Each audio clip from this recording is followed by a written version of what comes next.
Have you ever experienced a problem with your mental health? I think most people do at some point in their lives. According to the charity Mind, every single year, 1 in 4 of us do. So as part of World Mental Health Day, we're looking at some of the support and help that's available here in Kent. Now, we know fitness is brilliant for our well-being. That's long been talked about. And a project called Head in the Game is using football to encourage men to talk about their mental health. There's still such a stigma around men's mental health and mental health in general. And I think this is helping beat the taboo of it a little bit. We all sit down, we have a chat about how we're feeling before the session, and then we have a chat at the end to see if the football's improved our mood. There's no obligation to talk about it. We don't have to. You don't have to open up if you don't want to. But it's really good if you've had a bad week to say, I've had a bad week. And everyone here is very, very supportive. Yeah, you're going in that team there, Danny. Sean, swap out. 1 on the yellow cone there, 1 on the red cone there, and 1 group on that yellow there. 3 groups of 4. Winner here. And it's one of those areas that has always really struggled with people suffering from mental health conditions. It sadly has one of the highest rates in the whole of the UK for men that take their lives between the ages of 25 and 55. So as a club and a project, we really want to do something that would make a long-term difference and help the lives of some of the local people. 3, 2, 1, go! We want to have one of these in every Kent town. That's the real ambition for this project, and you know, if we're successful with our funding, that we sincerely hope we will be, that certainly could be something that could become a reality. Adam? Cheers. Head in the Game is now operating in several towns across Kent and the Medway towns too. Mark Pinkney, the founder, joins me now. Nice to have you on the show, Mark. Are you well? Yeah, very well. Good afternoon, Julia. Tell me a little bit about how it works. Head in the Game is a mental health and wellbeing organisation. We're focused on using football as a way of improving mental health and preventing male suicide. We run a series of 6 and 12-week programmes that allow men to come together to talk, to learn a little bit about some of the aspects of their own mental health while playing football. Okay, so do you talk while you're playing, or is it a bit of a kick around and then you talk, or do you just sort of take the lead by whoever's there and how they want it to roll on any particular week? Yeah, kind of. The typical group size that we have is usually between 10 to 16 men. For the first sort of 5 to 10 minutes of the session, we will concentrate on the talking aspect of things. So whether that be, talking as a group about a specific mental health topic. We then go into the more nitty-gritty of the football, which is obviously the real draw and why a lot of the guys come along. But then for the last 10 minutes of the session, we'll come back and we will reflect on how we're feeling, what we've kind of learned from the mental health topic. But most importantly, we want to give the guys, when they leave the session, a real kind of positive feeling that will help them, hopefully, through the rest of the week. Are people referred to you, or do they just find you themselves? How does it work that people come to Head in the Game? Yeah, a little bit of both, to be perfectly honest. We have a really good network of local support groups, local charities, local agencies who will refer people to us. But also we really are keen to work with people that find us on social media. So people can self-refer.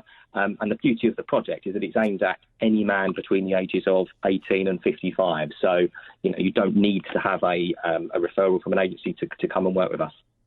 Why cut off at 55? That's curious. Is that because they probably wouldn't be able to keep up with the football, or something? You've obviously seen me play before.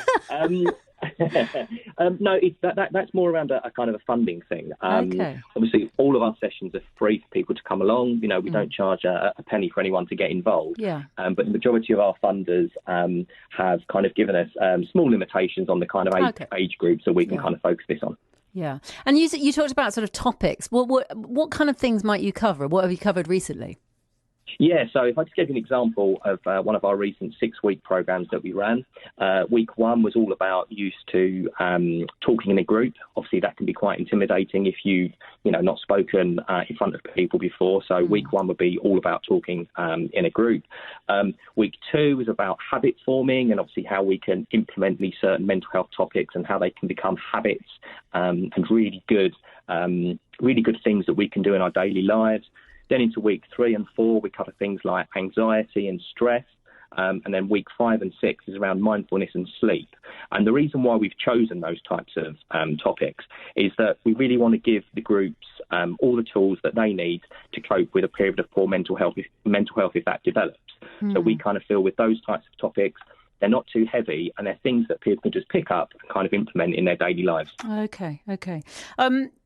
Do people get emotional coming to these, or is that not the point of it? Because one of the things I think we talk about a lot with men is the difficulty of displaying emotion. I was listening to a fascinating radio program the other day about crying. It was actually a program about the sort of chemistry of it, but there was some interesting research into whether it does make us feel better. And I just wondered, does it unleash emotions, or is that not what you're hoping for here? No, they do. They really do. And the great thing, and that's why we have two types of programs, the 6 and the 12 weeks, where over a 12-week period, what we'll start to see is that people will gain trust. They'll gain trust in us as a service, but also they'll gain trust in their in the guys that they're playing football with. And where we kind of have that openness and we allow people to open up and talk exactly how they're feeling, people do get emotional. And the one thing that we've noticed is that we continually hear very, very similar situations and similar scenarios where, men are struggling with, with work, with relationships, with everyday life.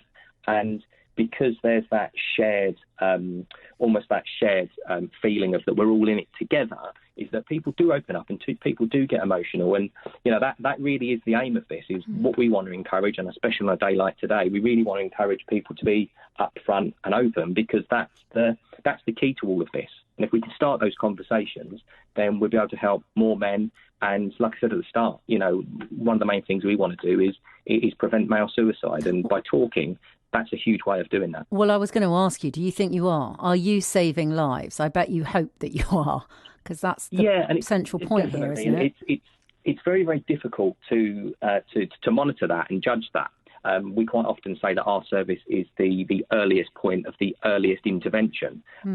So we hope with our work that if we can get guys on a football pitch, standing in a circle, being open and honest about how they're feeling, maybe down the line our work does, stop people from, even getting to that point. And, we talk a lot about our work preventing people needing to, access NHS services and doctors and things like that. So I think the short answer to your question is yes. I think the longer answer is, but then it's very, very difficult to kind of prove that. What about you, Mark? Why does it matter to you? I've kind of worked in the charity sector now for sort of 15 years, and I noticed a huge decline in a lot of my friends and a lot of my colleagues that I've been working with for a while. And a lot of this came from the COVID-19 pandemic.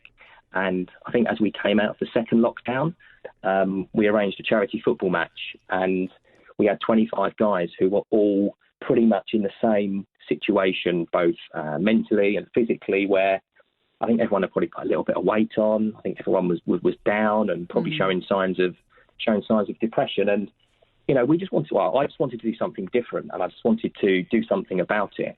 And again, on a day like today, it's really important to have those open and honest conversations and raise awareness. But I just felt at the time there was more that needed to be done, and I was in a privileged situation to have the knowledge and the ability to actually do something. And I just couldn't go on seeing so many people in such a bad way. If people listening think Head in the Game is for them or someone they know, what should they do? So best place to start is our website, which is www.headinthegame.co.uk. We're also across all of the social media channels, so Twitter, Facebook and Instagram. And our handle for all three is at HITG CIC. Thank you for your work. Lovely to talk to you, Mark. Brilliant. Thanks, Julia. Absolute pleasure. Mark Pinkney, the founder of Head in the Game. So you now know how to get involved there. If you are a young person or you know a young person who needs help with their mental health, you can call 0800 995 1000 and that will be answered by the provider of mental health services for children in Kent.